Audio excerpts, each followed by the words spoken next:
Chapter 40. After this, the king of Egypt's cupbearer and baker offended their master, the king of Egypt. Pharaoh was angry with his two officers, the chief cupbearer and the chief baker, and put them in custody in the house of the captain of the guards, in the prison where Joseph was confined. The captain of the guards assigned Joseph to them as their personal attendant, and they were in custody for some time. The king of Egypt's cupbearer and baker, who were confined in the prison, each had a dream. Both had a dream on the same night, and each dream had its own meaning. When Joseph came to them in the morning, he saw that they looked distraught. So he asked Pharaoh's officers, who were in custody with him in his master's house, "Why do you look so sad today?"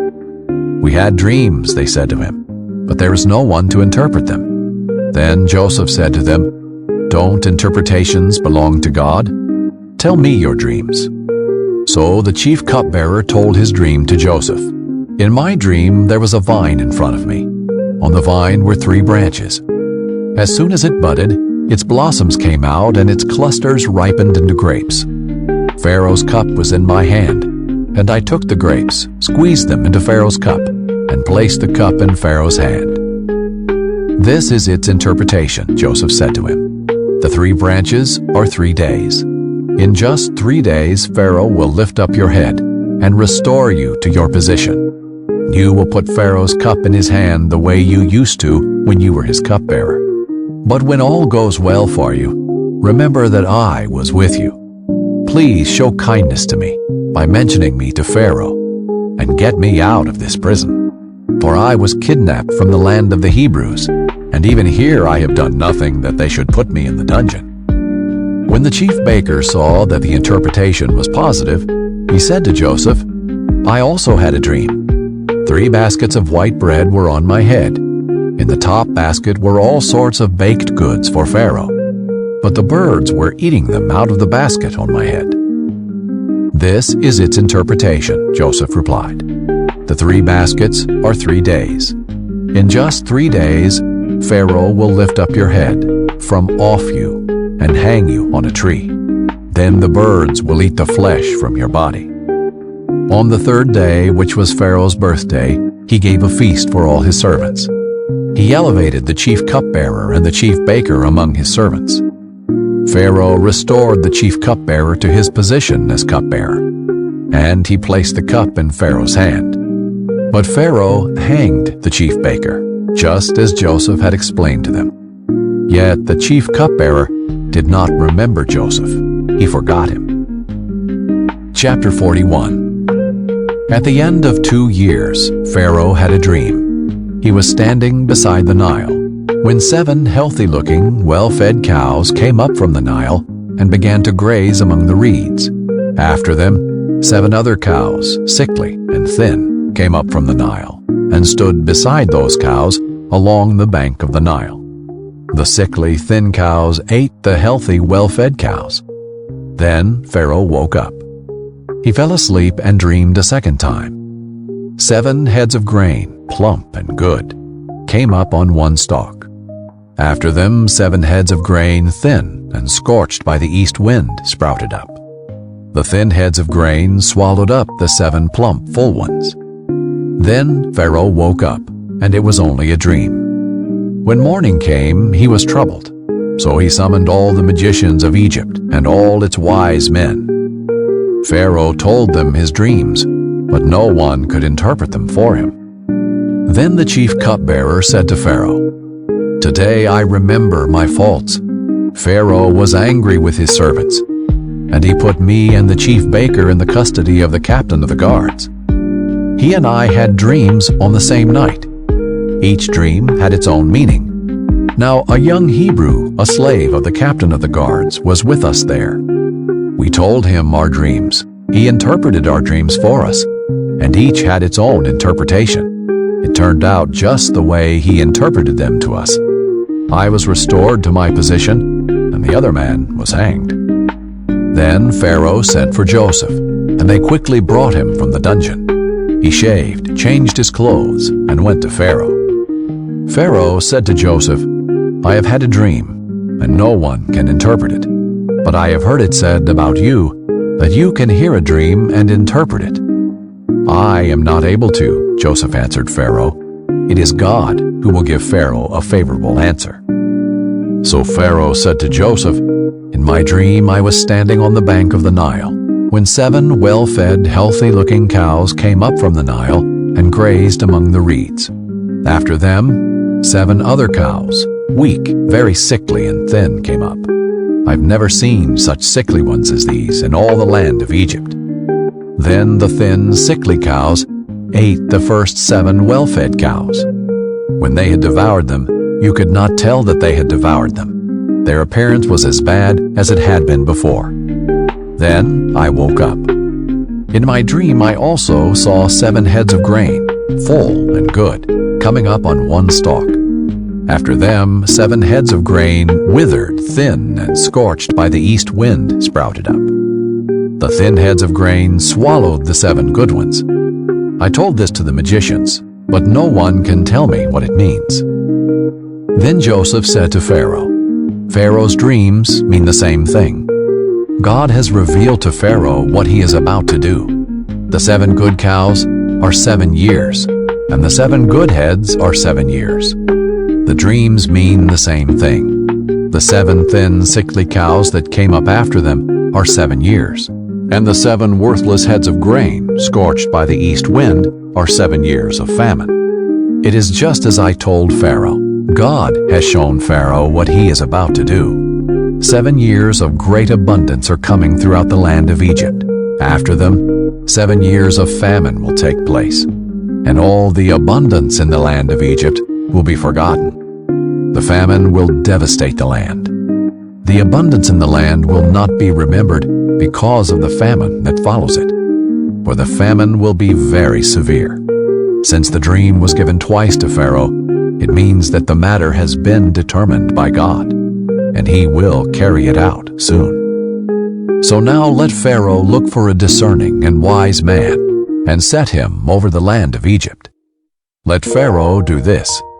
Let him appoint overseers over the land, and take 1/5 of the harvest of the land of Egypt during the 7 years of abundance. Let them gather all the excess food during these good years that are coming. Under Pharaoh's authority, store the grain in the cities, so they may preserve it as food.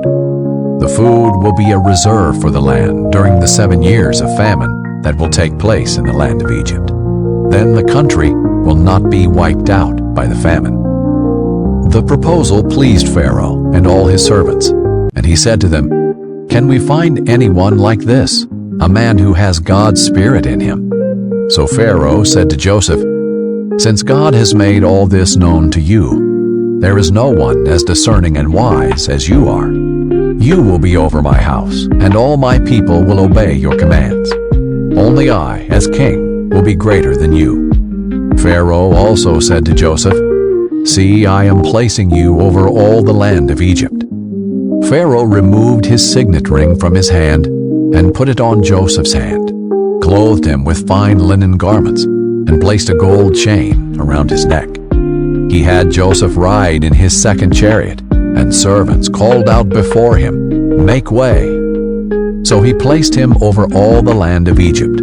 Pharaoh said to Joseph, "I am Pharaoh, and no one will be able to raise his hand or foot in all the land of Egypt without your permission."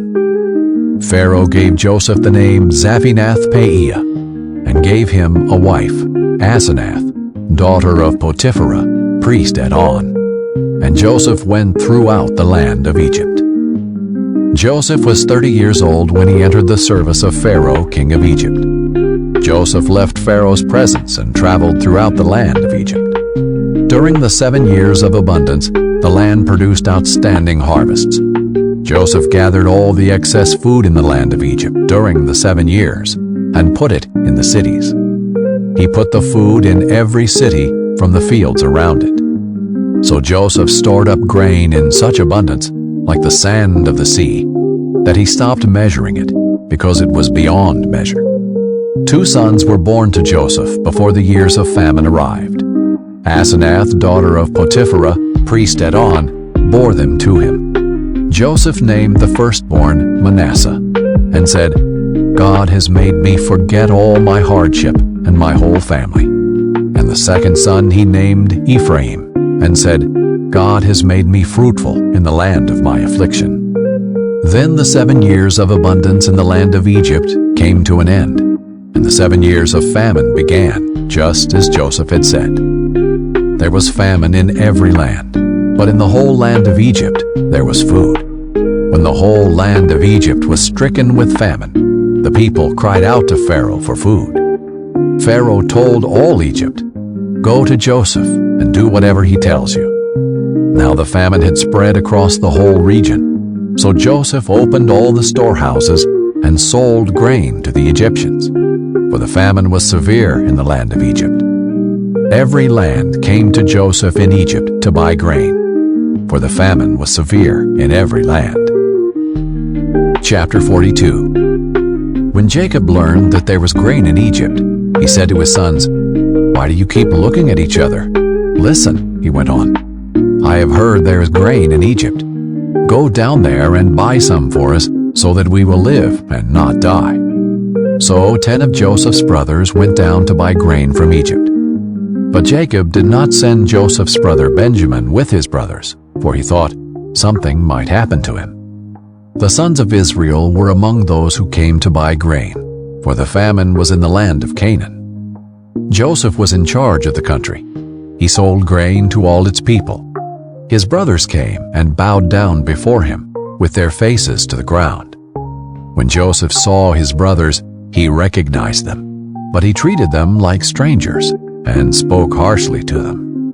"Where do you come from?" he asked. "From the land of Canaan to buy food," they replied. Although Joseph recognized his brothers, they did not recognize him.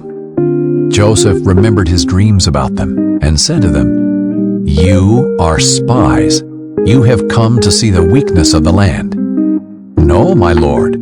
Your servants have come to buy food," they said. "We are all sons of one man. We are honest. Your servants are not spies." "No," he said to them, "you have come to see the weakness of the land." But they replied, "We, your servants, were 12 brothers, the sons of one man in the land of Canaan. The youngest is now with our father, and one is no longer living." Then Joseph said to them, "I have spoken. You are spies. This is how you will be tested. As surely as Pharaoh lives, you will not leave this place unless your youngest brother comes here. Send one from among you to get your brother. The rest of you will be imprisoned, so that your words can be tested to see if they are true. If they are not, then as surely as Pharaoh lives, you are spies." So Joseph imprisoned them together for 3 days. On the 3rd day, Joseph said to them, "I fear God. Do this, and you will live. If you are honest, let one of you be confined to the guardhouse, while the rest of you go and take grain to relieve the hunger of your households. Bring your youngest brother to me, so that your words can be confirmed. Then you won't die." And they consented to this. Then they said to each other, "Obviously, we are being punished for what we did to our brother. We saw his deep distress when he pleaded with us, but we would not listen. That is why this trouble has come to us." But Reuben replied, "Didn't I tell you not to harm the boy? But you wouldn't listen. Now we must account for his blood." They did not realize that Joseph understood them, since there was an interpreter between them. He turned away from them and wept. When he turned back and spoke to them, he took Simeon from them and had him bound before their eyes. Joseph then gave orders to fill their containers with grain, return each man silver to his sack, and give them provisions for their journey. This order was carried out. They loaded the grain on their donkeys and left there. At the place where they lodged for the night, one of them opened his sack to get feed for his donkey, and he saw his silver there at the top of his bag. He said to his brothers, "My silver has been returned. It's here in my bag." Their hearts sank. Trembling, they turned to one another and said, "What has God done to us?" When they reached their father Jacob in the land of Canaan, They told him all that had happened to them. The man who was the lord of the country spoke harshly to us and accused us of spying on the country. But we told him, "We are honest and not spies. We were 12 brothers, sons of the same father. One is no longer living, and the youngest is now with our father in the land of Canaan." The man who was the lord of the country said to us, "This is how I will know if you are honest. Leave one brother with me. Take food to relieve the hunger of your households, and go. Bring back your youngest brother to me. Then I will know that you are not spies, but honest men. I will then give your brother back to you, and you can trade in the country." As they began emptying their sacks, there in each man's sack was his bag of silver. When they and their father saw their bags of silver, they were afraid. Their father Jacob said to them, "It's me that you make childless. Joseph is gone, and Simeon is gone. Now you want to take Benjamin. Everything happens to me." Then Reuben said to his father, "You can kill my 2 sons if I don't bring him back to you. Put him in my care, and I will return him to you." But Jacob answered, "My son will not go down with you, for his brother is dead, and he alone is left. If anything happens to him on your journey, you will bring my gray hairs down to Sheol in sorrow."